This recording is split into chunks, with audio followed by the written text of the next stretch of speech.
There is a framework that I use is like what's the minimal acceptable like what's my backup, right? Where's how can I cover my ass? Is it fast? Is it gonna take me like 3 months to recover? Is it gonna be like painful? Like you know what I'm saying? Like once I know what's the minimum bar, then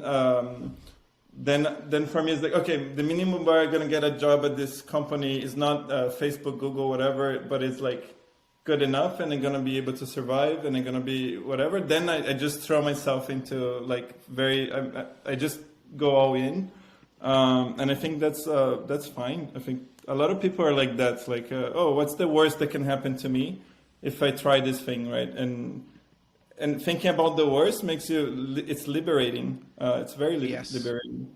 Very liberating. I think Tim Ferriss has a great TEDx talk about this, where he talks about you know that the best way for you to actually succeed in life and be positive is to list all your fears, and then you think about all the worst case scenarios. And Yeah. you know, I discover stoicism through him, and it was certainly an important framework out of my life. And I think that when we literally list out what's the worst that could happen, then it becomes easy, right? Because you see Yeah. that like we're, we're in this blessed, you know, thing called life, and even if Yeah.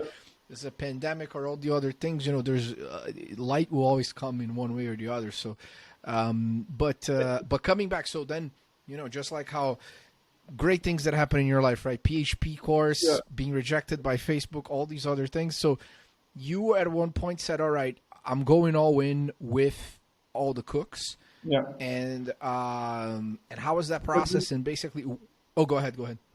Just one thing to add to what you said is like when I was brute forcing and I just came out of the boat like it from abroad and I arrived in the US and I'm like really poor. I use this like what's the worst that can happen framework. But after like we sold the company for millions of dollars and we have options now, it changes completely. Like I feel like it changes because now or the new framework is like, am I gonna regret taking this route or not? Right? It becomes the regret framework. Once you have a ton of options and more money, but once you don't have the money, you don't have the options. Then it becomes what's the worst that can happen? It's so different. I think emphasizing that's very different. Like if you're just starting from if you already like have a ton of money in the bank, right? I think that's the two frameworks like they're very different. Absolutely. And I think that there's also the value of like earning your right and your place in the arena. I also was not born with money, and I understand what's like to, you know, having to do the math because you can't buy the Nadal racket, right? You gotta like find the discount, and you have to make all these like tiny sacrifices that frankly don't feel nice.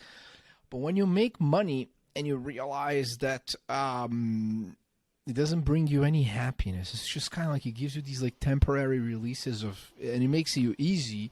You know, makes life easier. They are certainly, you know, capital is an important resource for leverage, but doesn't bring you inner peace, and it doesn't provide you a way for you to, I guess, let that energy, this desire to build flow correctly. So